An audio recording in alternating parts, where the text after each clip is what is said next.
Long range hypersonic anti ship missile test ఒకవైపు, రెండు Agni updated version test, ఇంకోవైపు scramjet combustion test, అటు Tara glide weapon system, ఇవన్నీ కూడా అద్భుతంగా పరీక్షలు విజయవంతమయ్యాయి. So first long range hypersonic anti ship missile test వివరాలు తెలియజేస్తారు. అసలు గత వారం 10 రోజుల్లో ఒక యుద్ధ ప్రాతిపదికన జరిగాయంటే ఈ టెస్ట్ మనం నిజంగా ఆశ్చర్యపడక్కర్లేదు. ఎన్ని టెస్ట్ అంటే ఎంత లైనప్స్ ఉన్నాయి, ఎన్ని టెస్ట్లు లైనప్ చేసింది మన డిఆర్డిఓను, తర్వాత మన రక్షణ రంగానికి సంబంధించినటువంటి ఈ ల్యాబొరేటరీస్ అన్ని. నిజంగా మనం ఆశ్చర్యపోతాం. ఫస్ట్ తీసుకుంటే కనుక మనకు long range anti ship hypersonic missile. So hypersonic missile ఈరోజు 3 దేశాల దగ్గర ఉంది ఆ టెక్నాలజీ. 3 కూడా ఆపరేషనల్, ఓన్లీ రష్యా దగ్గర ఆపరేషనల్ అయి ఉంది. మనకు చైనాలోను అమెరికాలోను డెమాన్స్ట్రేషన్స్ ఉన్నాయి.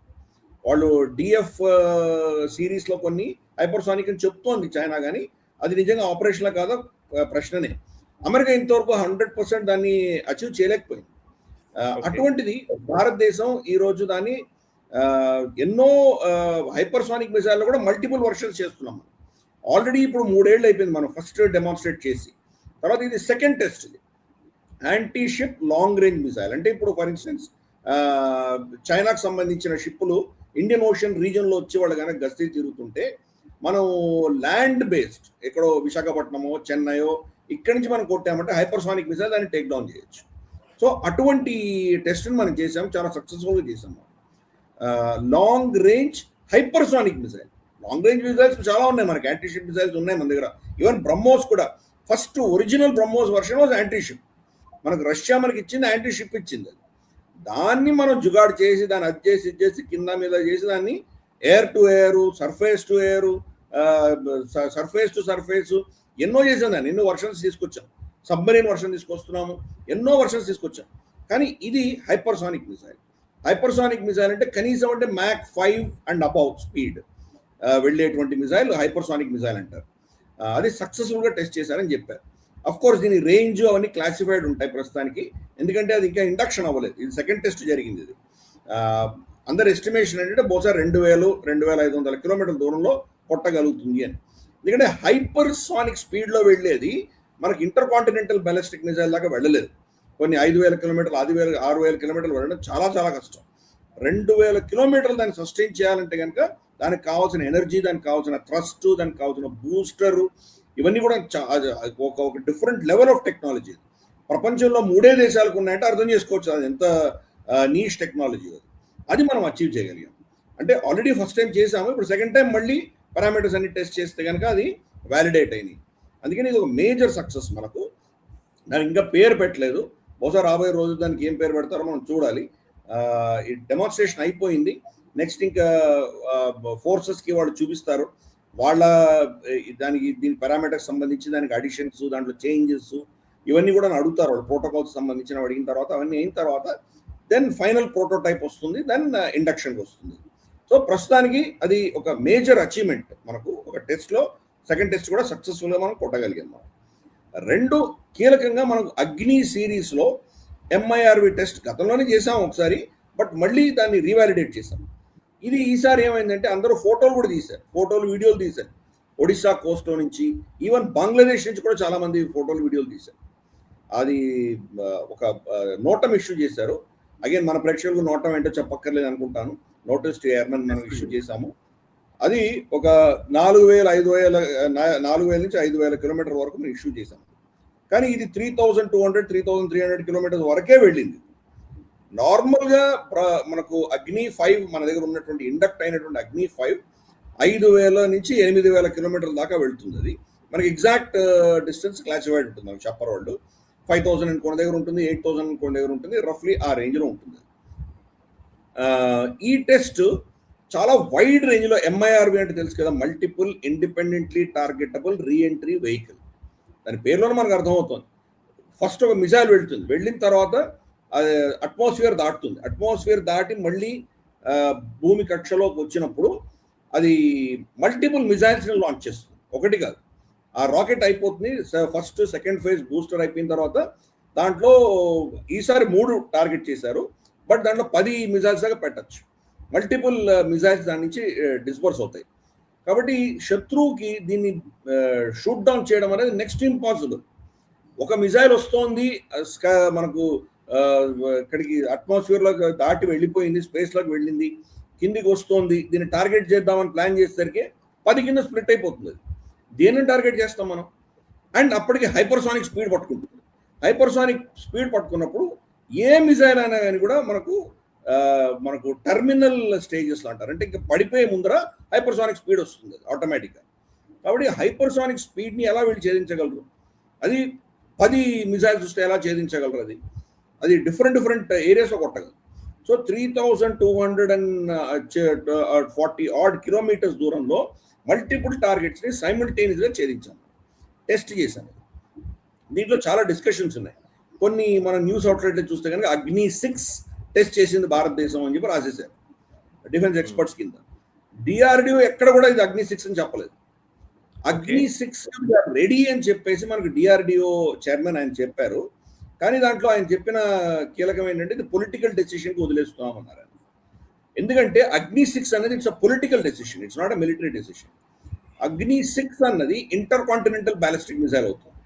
ఇంటర్ కాంటినెంటల్ బ్యాలిస్టిక్ మిజైల్ అంటే కనుక 10,000 కిలోమీటర్ల పై చిరుకు, 10 నుంచి 15,000 కిలోమీటర్ల మధ్యలో వెళ్తుంది. 10 నుంచి 15,000 కిలోమీటర్లు మనకు శత్రువులు లేరు. మనకు చైనాని కవర్ చేయాలంటే మనకు 5 నుంచి 6,000 కిలోమీటర్లు చాలు మనకి.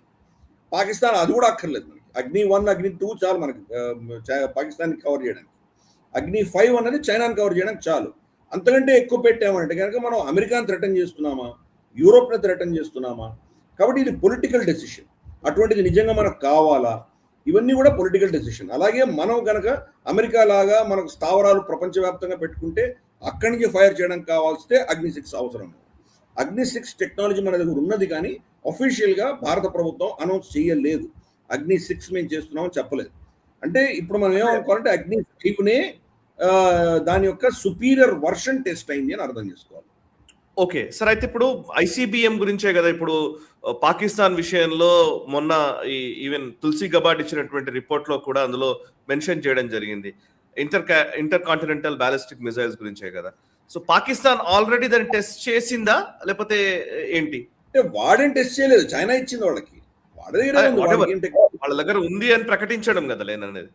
వాళ్ళ దగ్గర ఉంది, వాళ్ళ దగ్గర ఆల్మోస్ట్ 7,000-8,000 కిలోమీటర్, 6,000 to 7,000 కిలోమీటర్ కొట్టగలిగింది ఉంది అని చెప్పి చెప్తున్నారు, క్లెయిమ్ చేస్తున్నారు. ఎక్కడ టెస్ట్ జరిగిన పాపాలు లేవు, దాఖలాలు లేవు, మనకు అది తెలియదు.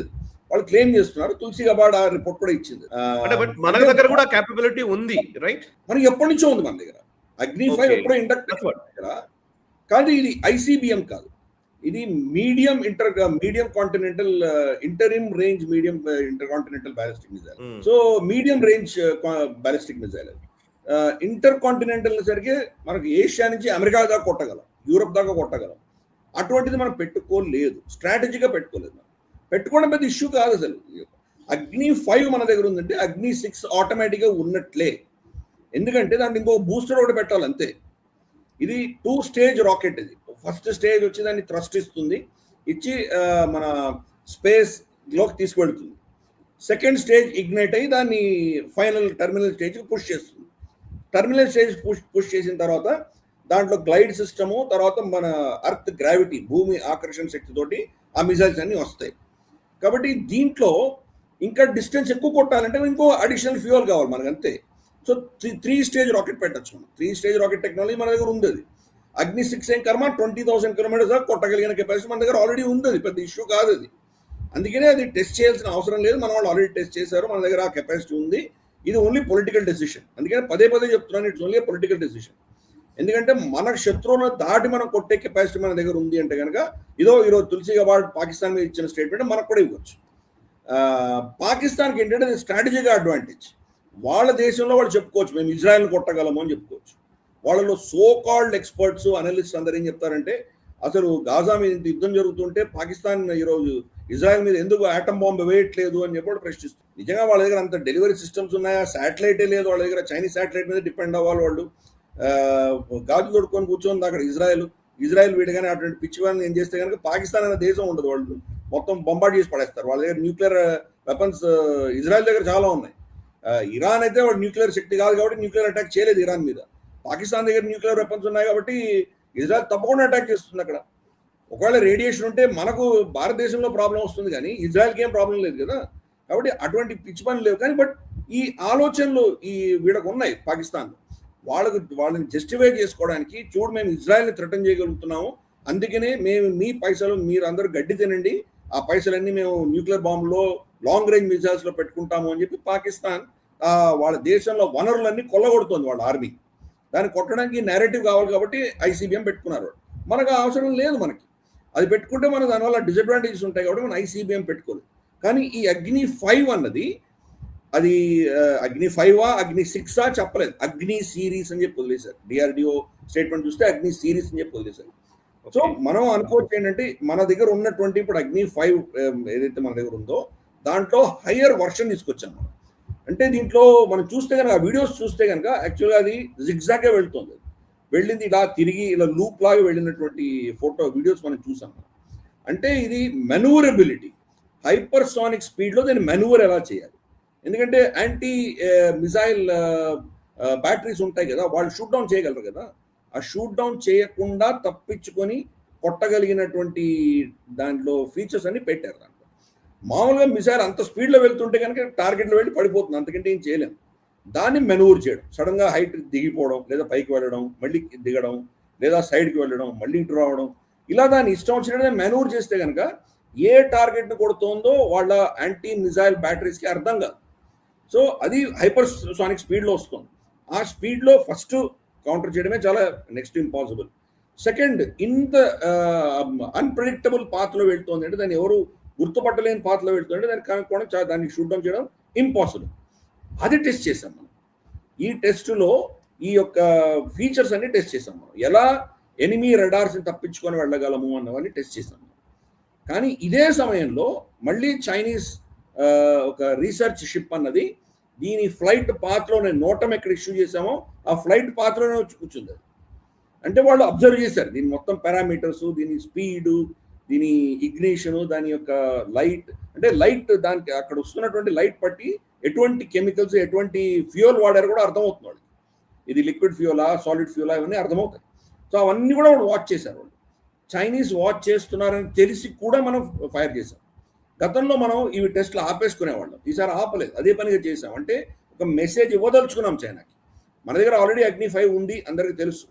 అగ్ని 5లో నెక్స్ట్ వర్షను మెనూవరబిలిటీ, దాన్ని గ్లైడ్ చేసి దాన్ని మనకు కావాల్సిన దిశగా దాన్ని తిప్పగలిగినటువంటిది multiple independently targetable reentry vehicles, MIRV టెక్నాలజీని మనం డెమాన్స్ట్రేట్ చేసి మళ్ళీ సెకండ్ ది నెక్స్ట్ లెవెల్లో మనం చూపించగలం అగ్ని. ఇది రెండవ మేజర్ టెస్ట్ మనకు. బట్ అది అగ్ని 6 అని డిక్లేర్ చేయలేదు, మళ్ళీ పదే చెప్తున్నాను.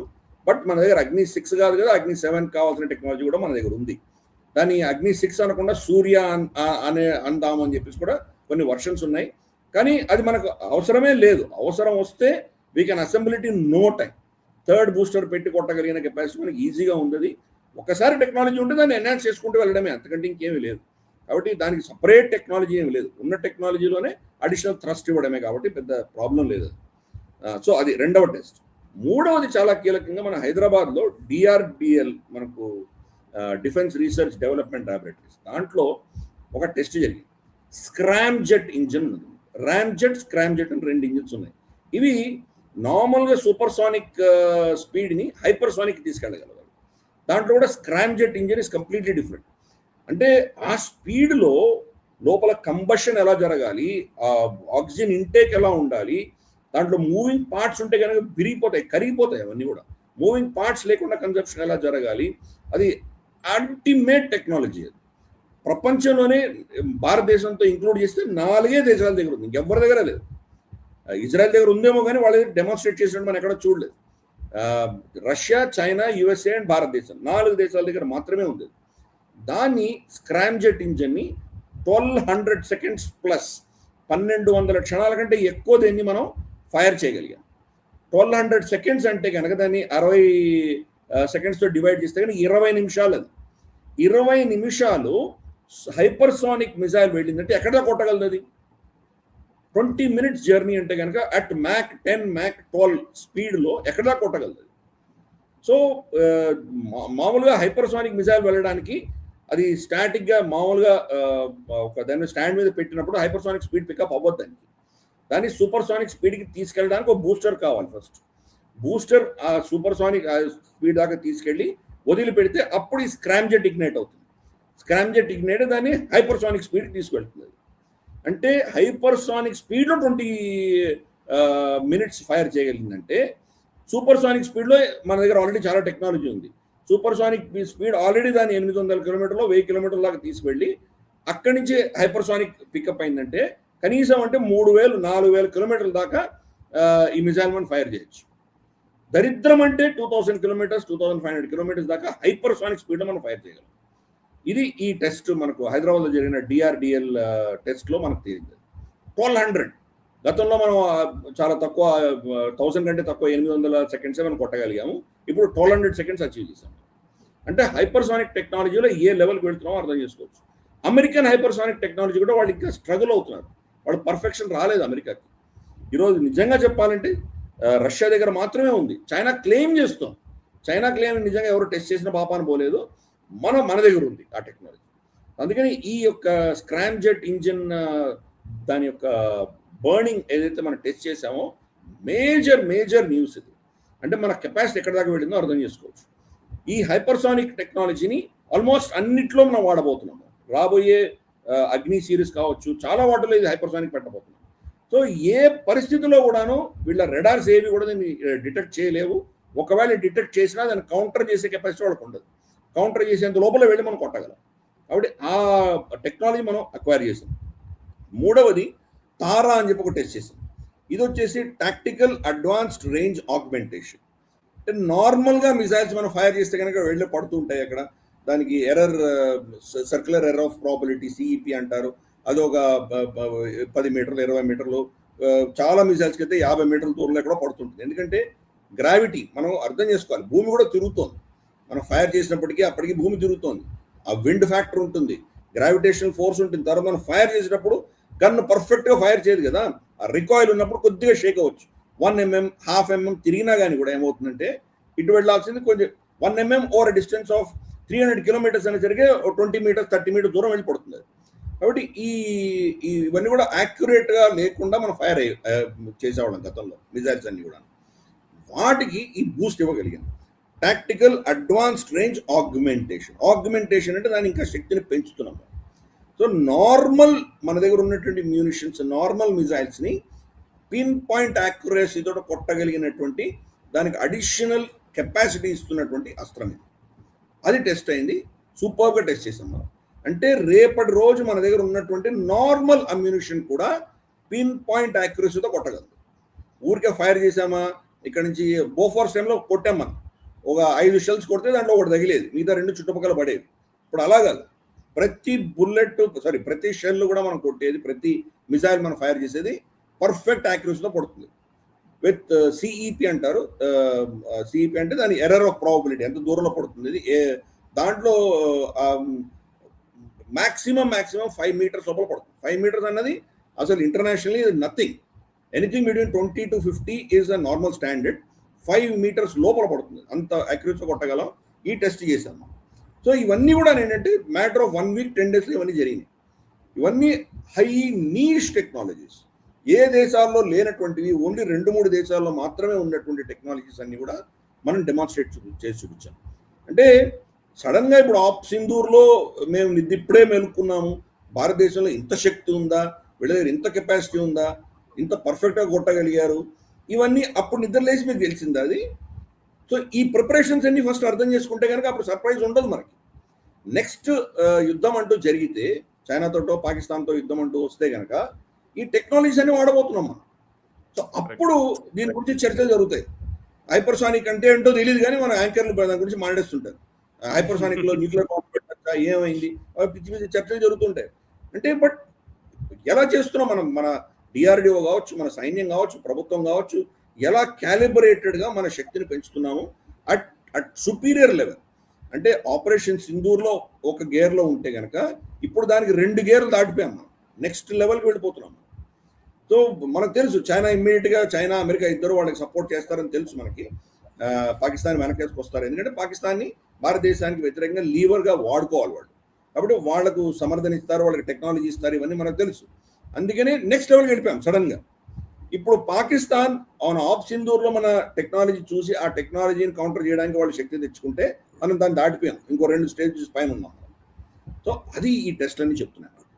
ఏ లెవెల్లో మన టెక్నాలజీస్ని మనం ఇంప్రూవ్ చేసుకుంటున్నాం, ఏ లెవెల్లో భారతీయ టెక్నాలజీస్ ఇవన్నీ మన దేశంలో తయారైనటువంటి టెక్నాలజీస్, మన ఇంజనీర్స్ చేసినటువంటి టెక్నాలజీస్ ఇవన్నీ కూడా ఇంతవరకు టెక్నాలజీ డెమాన్స్ట్రేటర్స్ ఇవన్నీ కూడా రాబోయే రోజుల్లో ఇవన్నీ కూడా దీని ఆర్డర్స్ రాబోతున్నాయి. అఫ్ కోర్స్ మన క్షేత్రంలో దాని గురించి చెప్దాం మనం.